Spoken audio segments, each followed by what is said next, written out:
दिल्ली वाले इन दिनों न सिर्फ प्रदूषण बल्कि पानी के संकट साथ ही साथ सीवेज की समस्याओं से भी दो चार हो रहे हैं। बीते दिनों आपने देखा किस तरह से किराड़ी की शर्मा कॉलोनी में सीवेज का पानी लोगों के घरों तक घुस गया है, लेकिन अब खबरें सामने आ रही हैं कि आने वाले 10 दिनों तक दिल्ली में भारी जल संकट देखने को मिलेगा और दिल्ली के कई इलाकों में वाटर सप्लाई नहीं होने वाली। इसके चलते अब दिल्ली के पूर्व मंत्री रहे सौरभ भारद्वाज ने दिल्ली के उपराज्यपाल विनय कुमार सक्सेना पर निशाना साधा है। क्या कुछ कहा सौरभ भारद्वाज ने और क्या कुछ तंज कस रहे हैं, बताएंगे आपको इस रिपोर्ट में। नमस्कार, दिल्ली तक देख रहे हैं आप, मैं हूं आपके साथ वैशाली महेश्वरी। दिल्ली में बढ़ती पानी की समस्या को देखते हुए सौरभ भारद्वाज ने दिल्ली के उपराज्यपाल विनय कुमार सक्सेना पर तंज भरे अंदाज में निशाना साधा। सौरभ भारद्वाज ने एलजी विनय कुमार सक्सेना पर आरोप लगाया कि उनकी सरकार के कार्यकाल में एलजी विनय कुमार सक्सेना हर मुद्दे पर, हर मोर्चे पर सरकार को घेरते हुए नजर आते थे, लेकिन जब से बीजेपी सरकार शासन में आई है एलजी साहब नजर नहीं आ रहे हैं। इसी के चलते उन्होंने बीते दिनों किराड़ी में जो सीवेज का पानी लोगों के घरों तक घुस गया है उसको लेकर भी एलजी के सक्सेना पर निशाना साधा और कहा कि किस तरह से एलजी साहब अब सामने नहीं आ रहे हैं। लेकिन अब जब मामला पानी के संकट पर आ गया है तो अब भी सौरभ भारद्वाज एलजी विनय कुमार सक्सेना पर निशाना साधते हुए उन्होंने एलजी का एक पुराना वीडियो सोशल मीडिया पर शेयर किया है और लिखा, दिल्ली के स्वघोषित जल विशेषज्ञ एलजी विनय कुमार सक्सेना को अपने जल प्रबंधन कौशल से भाजपा मुख्यमंत्री रेखा गुप्ता की मदद करनी चाहिए। भाजपा की दिल्ली सरकार ने यमुना में प्रदूषण के उच्च स्तर के कारण जल संकट की घोषणा की है। 30% लोगों को 10 दिनों तक पानी नहीं मिलेगा। इसके साथ ही सौरभ भारद्वाज ने एलजी विनय कुमार सक्सेना का पुराना वीडियो शेयर किया है जिसमें एलजी के सक्सेना दिल्ली सरकार के मैनेजमेंट पर सवाल खड़े करते हुए नजर आ रहे हैं। क्या कुछ कहा था एलजी विनय कुमार सक्सेना ने केजरीवाल सरकार के दौरान, सुनिए जरा। पिछले कुछ दिनों से दिल्ली में पानी को लेकर दिल्ली सरकार का बेहद गैर जिम्मेदाराना रवैया देखने को मिल रहा है।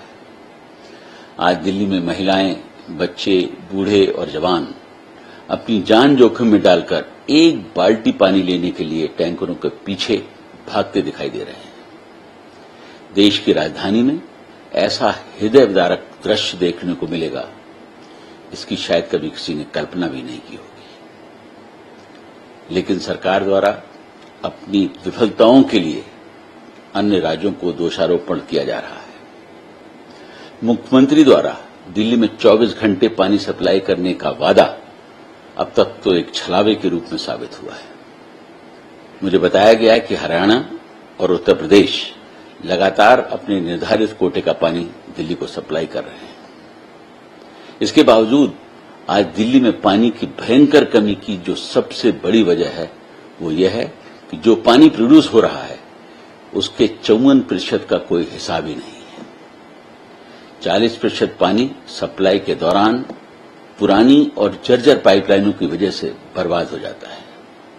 पिछले 10 सालों में दिल्ली सरकार द्वारा हजारों करोड़ रुपए खर्च किए गए, उसके बावजूद न तो पुरानी पाइपलाइंस का रिपेयर हो सका, न उन्हें बदला जा सका और न ही पर्याप्त पाइपलाइंस नई डाली गई।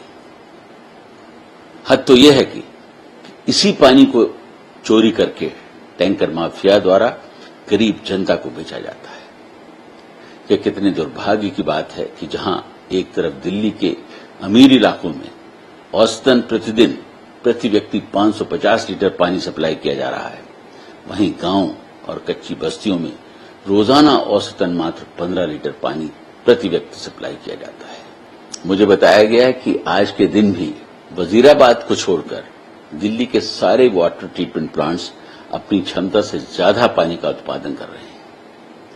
वजीराबाद ट्रीटमेंट प्लांट इस वजह से पूरी क्षमता से काम नहीं कर पा रहा है क्योंकि बराज का जो रिजर्वर है जहां हरियाणा से आया पानी जमा किया जाता है लगभग पूरी तरीके से सिल्टेड है। इसके कारण इस रिजर्वर की क्षमता जो 250 मिलियन गैलन हुआ करती थी वो अब घटकर मात्र 16 मिलियन गैलन रह गई है। 2013 तक हर साल इसकी सफाई होती थी और गाद निकाला जाता था, लेकिन पिछले 10 सालों में एक बार भी इसकी सफाई नहीं कराई गई और हर साल पानी की कमी के लिए दूसरों पर दोष मढ़ा जा रहा है।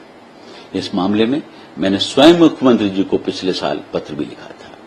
मुझे कहते हुए अफसोस हो रहा है कि 10 साल के दौरान अपनी इनएफिशिएंसी, इनएक्शन और इनेबिलिटी को छुपाने के लिए दिल्ली सरकार की आदत बन गई है कि अपनी हर नाकामी के लिए दूसरों को दोष दें और मात्र सोशल मीडिया, प्रेस कॉन्फ्रेंस और कोर्ट केसेस करके अपनी जिम्मेदारियों से बचते रहें और जनता को गुमराह करते रहें। मैं दिल्ली में पानी की यह कमी जो सिर्फ और सिर्फ सरकार के मिसमैनेजमेंट को मानता हूं।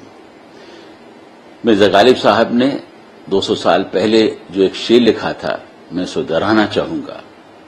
उम्र भर गालिब ये भूल करता रहा, उम्र भर गालिब ये भूल करता रहा, धूल चेहरे पे थी और आईना साफ करता रहा। इसके साथ ही सौरभ भारद्वाज के साथ साथ तमाम आम आदमी पार्टी के नेता दिल्ली की बीजेपी सरकार और एलजी विनय कुमार सक्सेना पर यह भी आरोप लगा रहे हैं कि बीजेपी की सरकार ने और एलजी ने कूड़े के पहाड़ को कम दिखाने की होड़ में भलसवा लैंडफिल का कूड़ा किराड़ी में डाला और जानबूझकर गरीब पूर्वांचली लोगों की जिंदगी को नरक बनाया है।